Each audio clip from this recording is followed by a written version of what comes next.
अब्बू सब कुछ इतनी जल्दी हुआ कि मुझे पता ही नहीं चला। मगर अम्मी को भी तो चाहिए था ना कि वो पहले ही हमारा बजट बता देती उसे। हो सकता है वो इतने महंगे कपड़े सिलेक्ट ही ना करती। सच पूछो तो ताहिरा, मुझे तो अभी भी बहुत शर्मिंदगी हो रही है। ये शादी ब्याह के जोड़े तो अरमानों और मोहब्बतों से भरे होते हैं। अगर छोटी छोटी बातों पर तू मैं हो जाए तो दिलों में दरारें पड़ जाती हैं। मैंने तो बहुत डांटा है दूरे शिवार को और उसे समझाया भी है। मुझे उम्मीद है कि वो आइंदा ऐसा नहीं करेगी। अम्मी बिल्कुल ठीक कह रही हैं। जिंदगी पड़ी है अपनी पसंद के कपड़े पहनने के लिए, आपने इतने प्यार से बनाए। वैसे चची जान, कितना अच्छा होता अगर हम एक ही फंक्शन कर लेते। अब अलग से वलीमे का जोड़ा बनाना पड़ेगा। बेटा मेरा तो ये मानना है कि हर चीज अपनी हैसियत के मुताबिक बेहतरीन लेनी चाहिए। मगर भला ये क्या जिद हुई कि टीवी के ड्रामे में अदाकारा ने जो जोड़ा पहना था वही पहनना है? अगर ऐसे ही शौक पालने हैं तो फिर अदाकाराओं की तरह ना लाखों रुपए भी कमाओ। मुझे तो जो पसंद आया मैं वो ले आई हूँ। नहीं, आप बहुत अच्छे लेकर आई हैं, मैंने देखे हैं। आपकी पसंद बहुत अच्छी है जान। बेटा ये दूरे शिवार के पास लेकर जाओ और उससे कहो कि ये पहन कर दिखाए। अगर नाप में कोई कमी बेशी हुई तो हम टेलर से ठीक करवा लेंगे। जी अम्मी।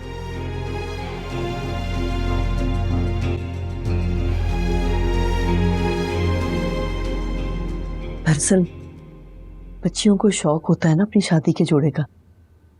कोई बात नहीं, बच्ची ये समझ जाएगी इंशाल्लाह।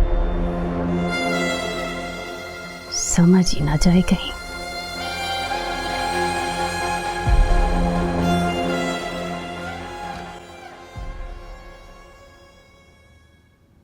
चची जान तुम्हारे लिए सूट लेकर आई हूँ, ट्राई कर लो। ट्राउजर लेकर आ रही हूँ। और हाँ, सूट बहुत अच्छा है। खबरदार जो सूट के बारे में कुछ भी कहा।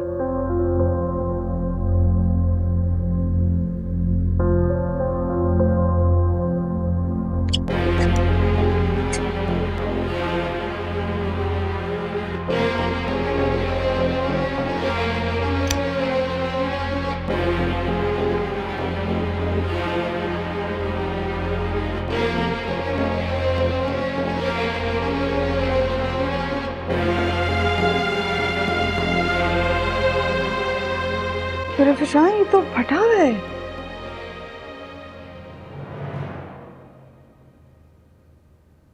ये तो बिल्कुल ठीक था, मैंने खुद चेक किया। तुमने काटा है ना इसे? सारा मेरा ही कसूर है। कितनी मीसनी औरत है चची, खुद फटा हुआ सूट दे देती है। देखो मेरी बहन, बात इतनी बिगड़ चुकी है, मैं इतनी मुश्किल से सब कुछ सुलझा रही हूँ। तुम क्यों कर रही हो इस तरह? तुम्हें सूट चाहिए ना, मैं तुम्हें दिलाऊंगी, लेकिन खुदा का वास्ते तुम अपना मुंह बंद रखोगी। अब मैं कोई एवी गुजरी हुई लड़की थोड़ी ना हूं कि चुप हो जाऊं। इस काबिल ही नहीं हो कि तुम्हें इज्जत दी जाए। ठीक है, फटा हुआ सूट है ना, इसी को रफू करवाओगी और यही पहनोगी। नहीं मिलेगा तुम्हें नया सूट।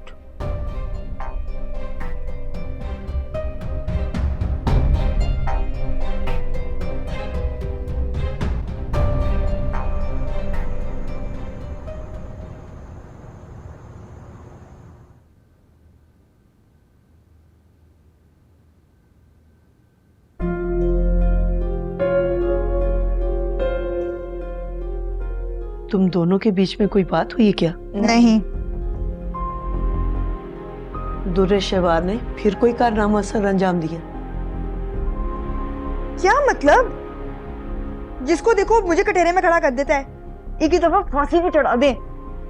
तुम्हारी हरकतें ही ऐसी हैं। अपनी हरकतों को ठीक कर लो वरना बहुत पछताओगी। तुम तो मुझसे सारे रिश्ते निभा रही, देवरानी, जिठानी, नंद, सास, बहन का रिश्ता भी निभा लो। अम्मी मेरी बस हो गई है। मैंने बील को बोल रही हूँ कि इमिग्रेशन के लिए अप्लाई करे। यहाँ पे रही ना तो सबकी किलकिल में जिंदगी जाया हो जाएगी मेरी। तुम खुद भी खुश रहो और दूसरों को भी खुश रहने दो, हमें और कुछ नहीं चाहिए। इसकी तबीयत कुछ ठीक नहीं लग रही। अम्मी पता नहीं सुबह से रो रहा है, मैं देखती हूँ।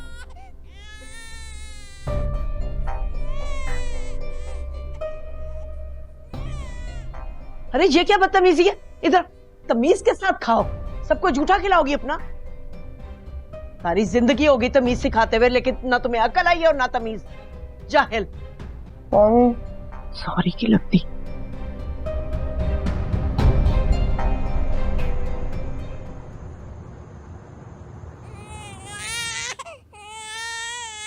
इससे क्या हो गया है? पता नहीं क्या हो गया है, सुबह से रोए जा रहा है। अम्मी कहीं इसके पेट में तो दर्द नहीं है? तो गरम फीडर पिला दो ना, चुप हो जाएगा। ऐसे थोड़ी होता कि फीडर पिला दो तो बच्चा चुप कर जाएगा। अम्मी मुझे लगता है अरसल को कॉल करनी चाहिए, मैं इसे डॉक्टर के पास ले जाती हूँ। अरे बच्चे ऐसे नहीं पलते। तुम किचन में जाओ, हींग गरम करो, मैं इसकी मालिश कर दूंगी, ठीक हो जाएगा। आजो आजो आजो आजो आजो। अच्छा तुम जरा इसको पकड़ो, मैं बिस्तर ठीक कर दूं, इसकी मालिश कर दूंगी। चुप कराओ। अम्मी मैंने कुछ किया भी नहीं और ये चुप हो गया। बच्चे माँ की खुशबू पहचानते हैं।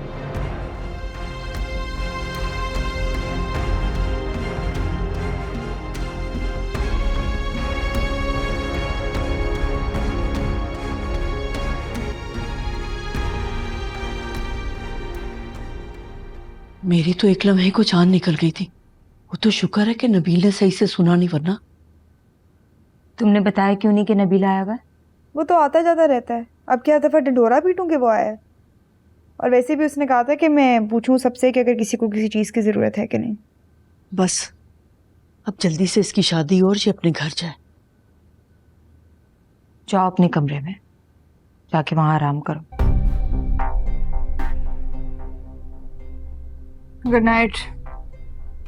शब्बा खैर।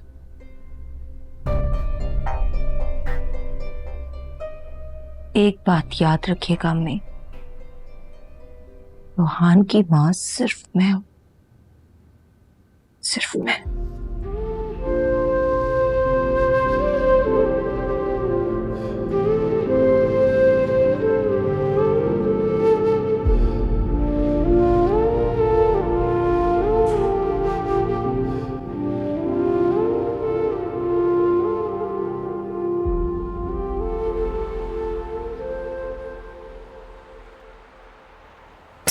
असद, तुम किधर जा रहे हो? डॉक्टर के पास जा रहा हूं। असद, मुझे बड़ा अफसोस होता है तुम्हें देख के। तुमने पता नहीं क्या क्या सोच रखा होगा अपने आप के लिए, लेकिन तुम्हारी हरकतों की वजह से किस्मत ने तुम्हारे साथ इस कदर जालिम खेल खेला। मुझे तो लगता है तुम बेनामो निशान ही चले जाओगे दुनिया से। दादी, ये तो वक्त ही बताएगा। और याद रखें, ये जागीर, ये पैसा और ये जायदाद सारी मेरी है और मेरी ही रहेगी। समझिए आप? मैं तो समझ गई हूं, तुम्हें समझने की जरूरत है और तुम नहीं समझ रहे। दादी प्लीज, मैं आपको कह चुका हूं, मेरा पीछा छोड़ दें।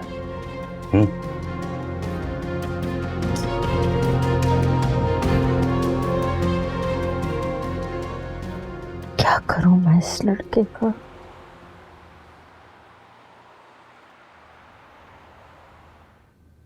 असद साहब, बाजार सब कुछ ठीक है, लेकिन एक्सीडेंट की वजह से आपकी कुछ नर्व्स डैमेज हुई है और ये उसी के रिजल्ट्स हैं।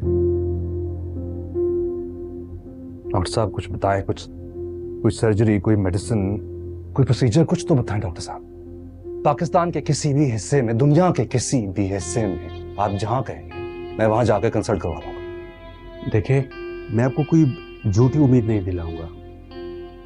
मैंने ऐसे मेडिकल कंडीशन में किसी को रिकवर करते नहीं देखा, लेकिन फिर भी आपको अल्लाह से मायूस नहीं होना चाहिए।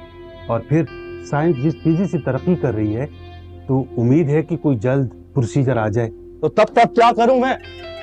डॉक्टर साहब, मुझे हर हाल में औलाद चाहिए। देखिए, चिल्लाइए मत, चिल्लाने से सब कुछ ठीक नहीं होगा। सॉरी, मुझे गुस्सा आ गया। अगर ऐसी बात है तो फिर आप माहिर नफ्सियात से भी कंसल्ट कीजिएगा।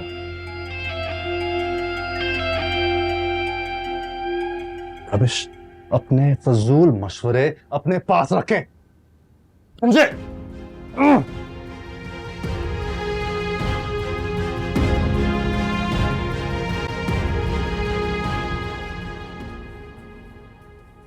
सख्त बुरे लगते हैं मुझे हॉस्पिटल्स। सेहतमंद बंदा भी आके यहाँ पे बीमार हो जाता है। पता नहीं कौन कौन सी जेलसी होते हैं। कितनी बुरी बात है, ऐसे नहीं कहते हैं दुरुशेवार। पता नहीं क्यों भेज दिया अम्मी ने। मैं भी यही सोच रही हूँ, कोई खास काम तो नहीं है मेरा यहाँ पे।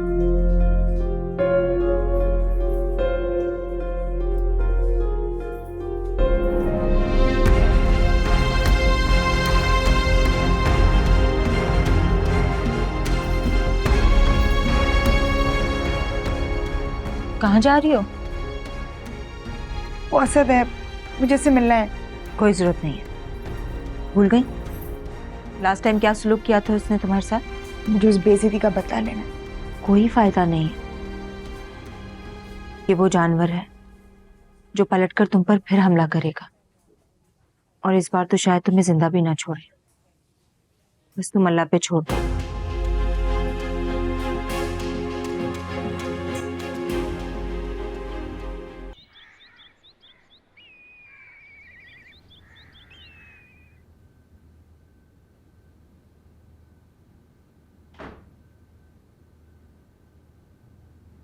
इससे क्या हुआ?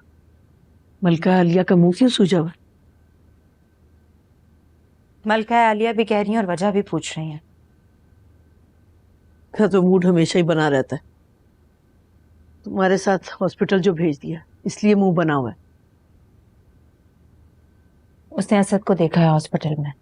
क्या तुमने उसका मुंह नहीं नोच लिया? मुंह नोचने से क्या फायदा होता अम्मी? हाँ, कीचड़ में पत्थर मारो तो छींटे खुद पर ही पड़ते हैं। इसीलिए मैंने इसको भी रोका कि कोई सीन क्रिएट ना कर दे।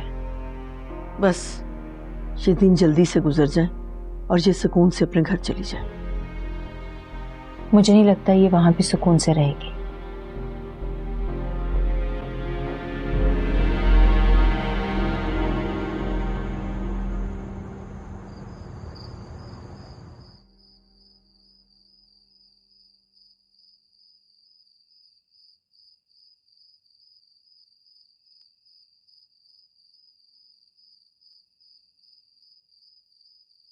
हाय।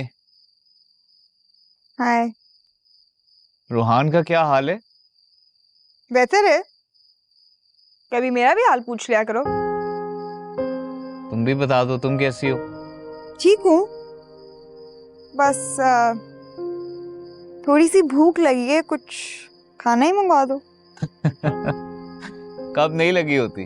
अच्छा बताओ क्या खाओगी? Surprise me. अच्छा ओके, मैं करता हूँ ऑर्डर। Thank you.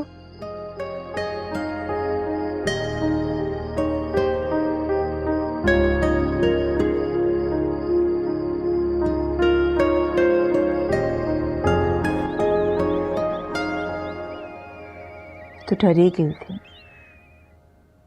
डॉक्टर ने कहा कि डरने की बात नहीं है, सिर्फ पेट में दर्द है। मैं तो तुमसे हमेशा यही कहता हूँ, तुम फौरन ही घबरा जाती हो। मेरी अम्मा कहती थी कि ननिहाल में लगी चोट माँ पर बहुत भारी होती है। मैं आपको ऐसा लगता हूँ क्या इस तरह की बातें सोचूंगा? अरे आंटी आप तो सीरियस हो रही, मैं मजाक कर रहा था। ऐसी कोई बात नहीं है, आप बिल्कुल मेरी माँ जैसी हैं। जीते रहो बेटा, खुश रहो। अरे दुरे शहबार बेटा, अरसल आया, सलाम नहीं करोगी? अस्सलाम वालेकुम अरसल भाई। वालेकुम अस्सलाम। अब यहीं बैठ गई हो, अरसल के लिए कोई चाय वाय बनाओ। आई एम सॉरी, ये दुरे फिशां का डिपार्टमेंट है, उसको अच्छा लगता है इस तरह किचन में मासियों की तरह काम करना। दर शहबाज, अपने घर में काम करने से कोई मासी नहीं बन जाता। अरे ये इतनी जल्दी उठ गया, अभी तो सोया था। दुरे फिशां, रूहान को ना तुरे शेवार को दे दो, तुम जाकर चाय बना लो। वैसे भी ये इसकी गोद में बहुत जल्दी बैठ जाता है।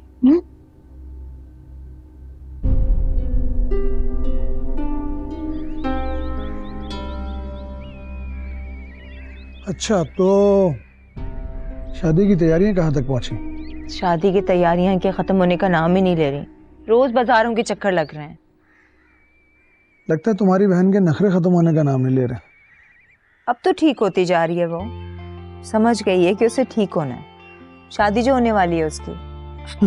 चलो, तुम कहती हो तो मान लेते हैं। वैसे चचा और चची तो नहीं, चचा चची तो बहुत खुश हैं उससे।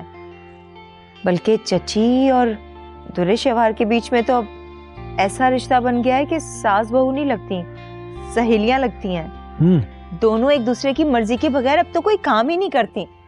मैंने उस दिन भी चची को कहा कि मुझे इस तरह के ऊटपटांग डिजाइन नहीं पसंद। वो फिर उठा के ले आती हैं। तुम अगर कहो तो मैं बात करूं चची से। नहीं अरसल भाई, आप क्या बात करेंगे?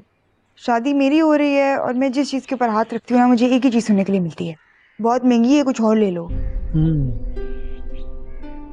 दुरे शेवार, अम्मी बुला रही हैं तुम्हें। आवाज तो नहीं आई। जाओ, बुला रही होंगी ना। किचन में जरूरत होगी तुम्हारी। उठाओ इसे, लेके जाओ।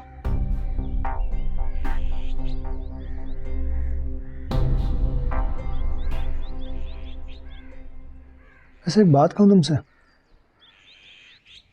तुम्हें झूठ बोलना बिल्कुल भी नहीं आता। सॉरी। No problem. वैसे तुमने उसे अच्छा कवर किया था, बहुत अच्छा।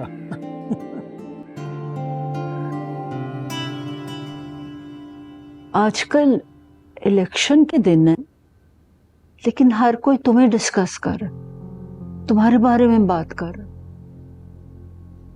तो हमारा खाते हैं तो हम पर ही भौंकते हैं।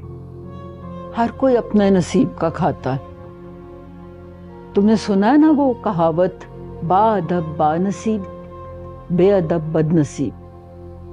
और बदनसीबी के बारे में तुमसे ज्यादा कौन जानता होगा।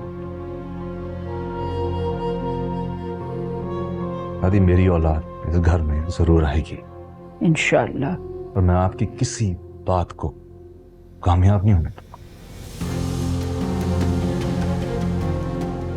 ये जागीर मेरी है और सिर्फ मेरी। जिस दिन मेरे हाथ ये सब आ जाएगा, वो दिन आपका इस घर में आखिरी होगा।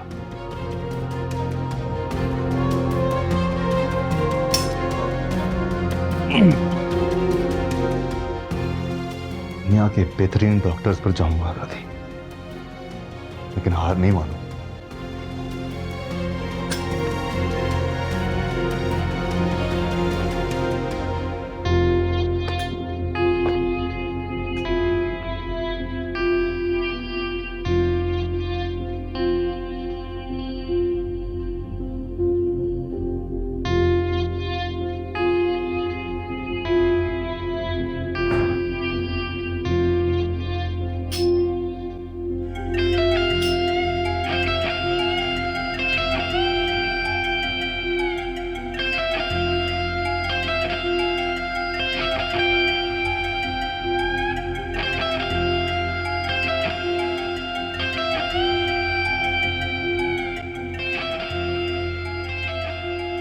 मुझे बड़ा अफसोस होता है तुम्हें देख के।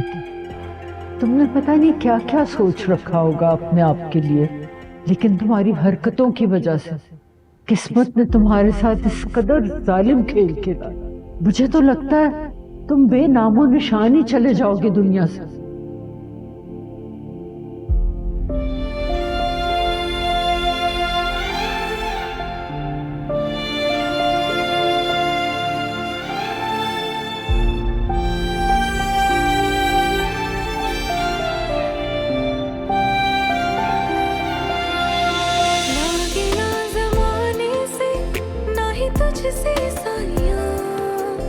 दिल तेरे नसीब में लिख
अम्मी आपको क्या जरूरत थी अरसल से ये कहने की कि तुरे शिवार के पास जाते ही रोहन चुप हो जाता है?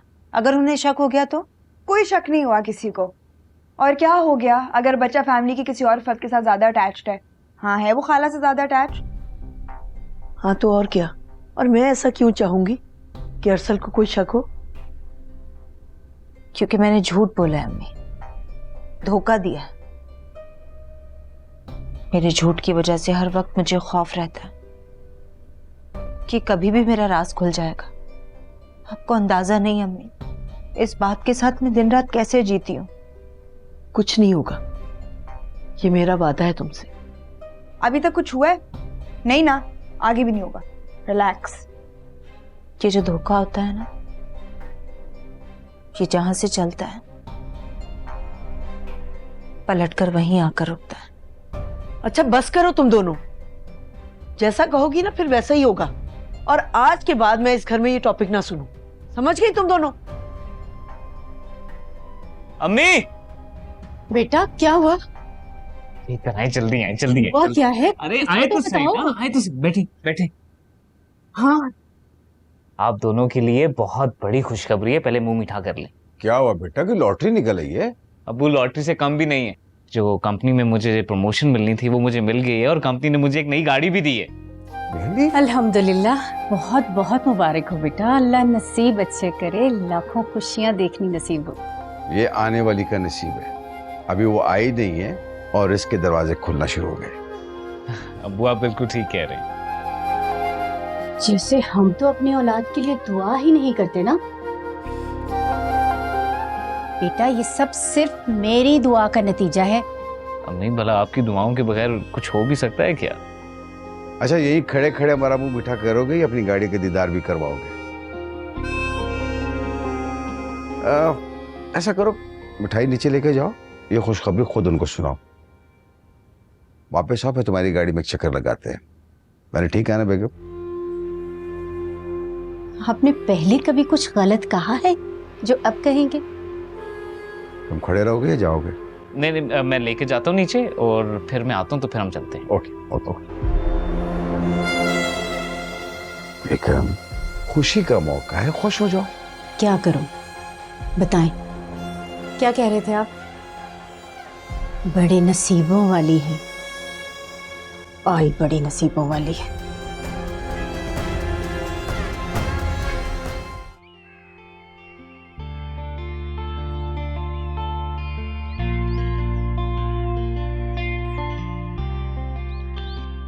माशाल्लाह, बहुत बहुत मुबारक हो चश्मे बदूर। बहुत बहुत मुबारक हो नबील, मैं तुम्हारे लिए बहुत खुश हूँ। हमारी कंपनी ने तुम्हें बहुत अच्छी गाड़ी दी है। अरे थैंक यू सो मच आपी। आप देखिएगा बहुत जल्दी मेरे पास वो वाली गाड़ी भी होगी जो अरसल भाई के पास है। इंशाल्लाह, मेरी तो दुआ है कि उससे भी अच्छी गाड़ी हो तुम्हारे पास। आमीन सुमा आमीन। भाई तुम दोनों को भी एक बार फिर मुबारक हो। औलाद की कामयाबी तो माँ बाप के लिए खून बढ़ा देती है। जी, और औलाद के एक गलत फैसले से माँ बाप का खून भी खुश्क हो जाता है। अच्छा नबील, ऐसा करो, ताई को और बहन को गाड़ी में बिठाओ, कि घुमाओ फिराओ, मुंह मीठा कराओ इनका भाई। हाँ जी जी, क्यों नहीं। इतनी छोटी गाड़ी? लो जी, तुम्हारी बीवी ने तो इस गाड़ी को रिजेक्ट कर दिया है। अब अपने ऑफिस वालों से कहो कि तुम्हें जहाज खरीद के दी। ऐसी कोई बात नहीं है चाची जान। तुरेशेवार भूल गई, जब हम छोटे होते थे तो हमारे पास कौन सी गाड़ी थी? हमारे पास तो गाड़ी ही नहीं थी। चचा जान हमें कौन सी गाड़ी में स्कूल छोड़ने जाते थे? हाँ मुझे याद है, हमारे पास कैरी डब्बा होता था। अच्छा छोड़े इन बातों को, नबील अपनी होने वाली बीवी को गाड़ी में बिठाओ, घुमाओ बेटा। क्यों भाई, हम भी तो गाड़ी में बैठेंगे, आखिर हम मेरे बेटे की गाड़ी है। जी जी चलें।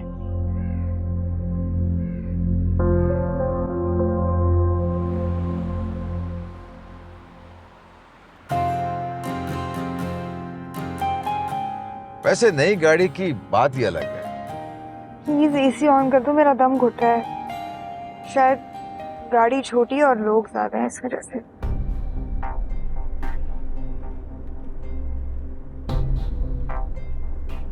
एक बात अपने पल्लू से बांध लो, मैं अपने बेटे के दम से हूँ और हमेशा उसी के साथ रहूंगी। अरे आप तो दिल पे ले गई।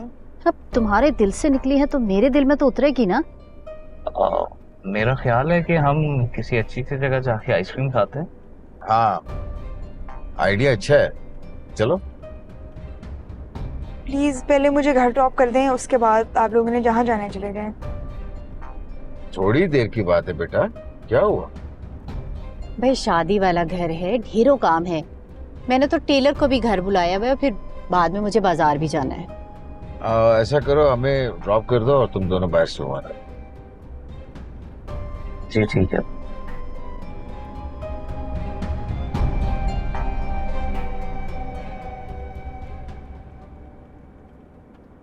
सुन रहे थे ना आप?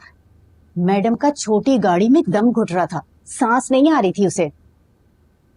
अब उसने ऐसा भी कुछ नहीं कहा जितना बढ़ा चढ़ा कर तुम बता रही हो। जी जी, साफ साफ उसका यही मतलब था कि उस गाड़ी पर ना सिर्फ और सिर्फ उसी का हक है। हमारे बैठने से तो महज रश हो गया था। अभी भी वक्त है, सोच ले।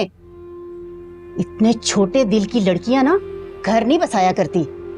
तमाम इंतजामात हो गए हैं, अगले हफ्ते शादी है। बच्चों को खुश रहने की दुआ दो, दिल में नेक तमन्नाएं रखो। मेरा दिल तो जल रहा है, तो इसके लिए तो दुआ निकल नहीं सकती।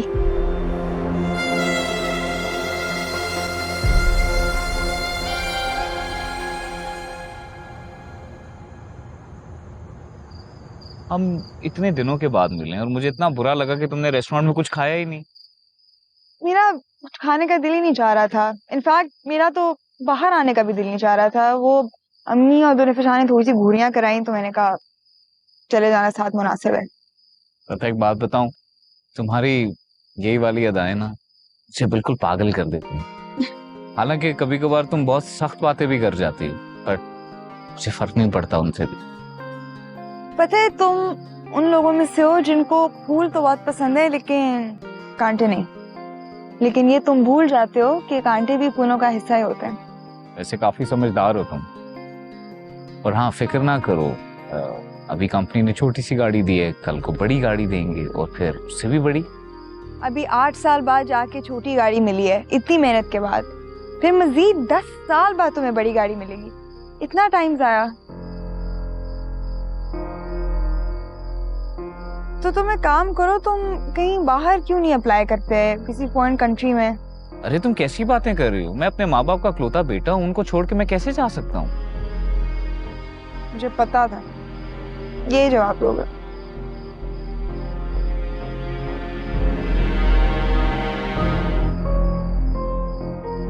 नबील चले, घर चले।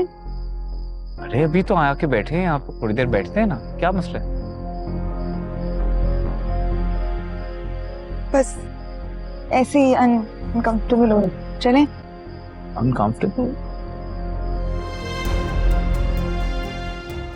नबील आओ निकलते हैं। एक मिनट ठहरो। नहीं नबील रहने दो प्लीज। मैंने कहा ना, let me handle this. Please बच्चे। अरे एक मिनट रुक जाओ ना। नबील रहने दो। मैं कह रहा हूँ बैठो, मैं देख के आता हूँ। और हिलना ना यहाँ से। ना करो ना, लेट्स गो। मैं कह रहा हूँ ना, it's okay, let me handle this, बैठो।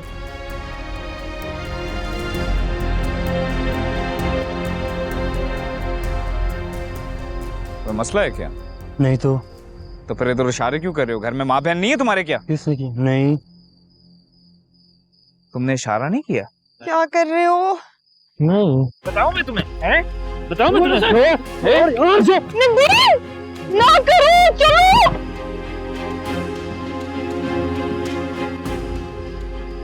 नबील नबील क्या हुआ है? दिखाओ इधर दिखाओ मुझे। नबील दिखाओ। अच्छा चलो यहाँ से प्लीज। क्या हो गया?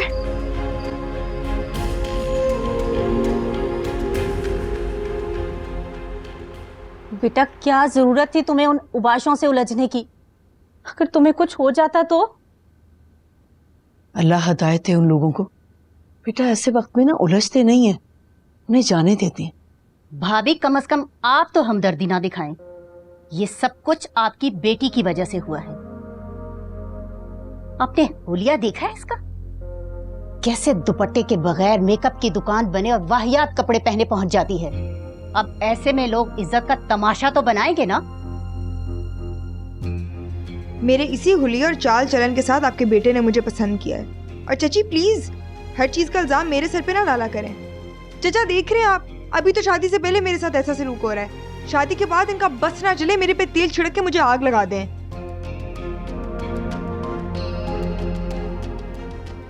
तुरे शहवार, क्या बदतमीजी है ये? इस तरह बात करते हैं बड़ों से? माफी मांगो चची जान से।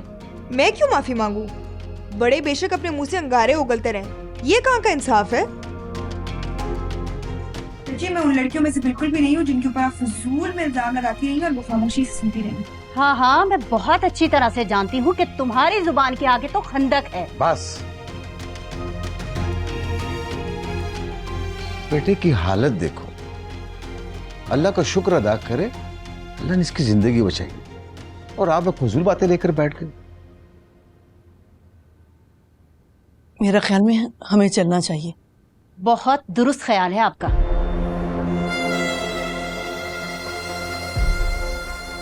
उठो बेटा, मैं तुम्हारी मरहम पट्टी कर दूं। कितना खुश था मेरा बच्चा कि नई गाड़ी मिली है। कैसी बदशगुनी फैला दी है।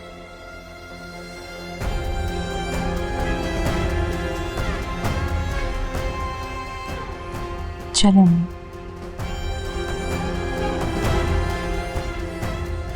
चलो यहाँ से चलो।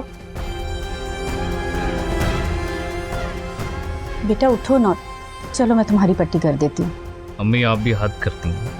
आपको क्या जरूरत है ये सारी बातें उसे कहने की? इसमें उस बेचारी का क्या कसूर है? वाह बेटा वाह, क्या खूब कहा है बड़ों ने कि मोहब्बत में बेशक जुनून हो मगर अंधी ना हो।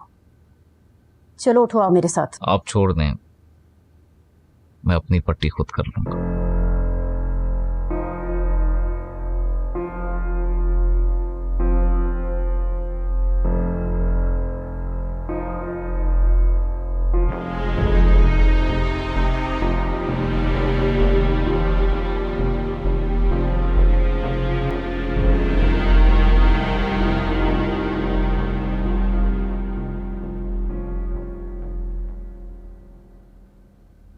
किन ख्यालों में गुम हो?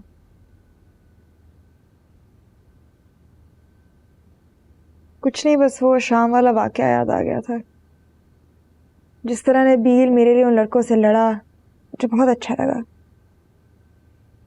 उसे लड़ाई से रोकने की बजाय उसे लड़ता हुआ देखकर तुम खुश हो रही थी। पता है, जब कोई इस तरह आपके लिए स्टैंड लेता है तो आपको आपकी अहमियत का अंदाजा होता है और कसम से बहुत अच्छा लगता है। लेकिन एक बात तो है, नबील मुझसे सच्चा प्यार करता है। यही बात मैं तुम्हें पिछले 2 सालों से समझा रही हूँ। मर्द वो होता है जो आपकी इज्जत की रखवाली करे, आपको तहफ्फुज़ फराहम करे। और एक वो था जिसके पीछे तुम मरे जा रही थी। इस तरह उसने तुम्हें अपने घर बुलाकर तुम्हारे ऊपर कुत्ते छोड़ दिए थे। आइंदा इस बात का जिक्र ना हो इस घर में। गलतियां सबसे होती हैं और मुझसे भी हुई है, बल्कि मुझसे बहुत बड़ी गलती हुई है। ठीक है, आज के बाद इस मौजू पे कोई बात नहीं होगी, लेकिन तुम भी ख्याल रखोगी अपनी जिंदगी में इस तरह की गलती मत दोहराना। एक बात और, चची जान हमारी बड़ी है, उनकी इज्जत करना हमारा फर्ज बनता है, और वो होने वाली सास भी है तुम्हारी। कोशिश करना अब उनसे बदतमीजी ना करो।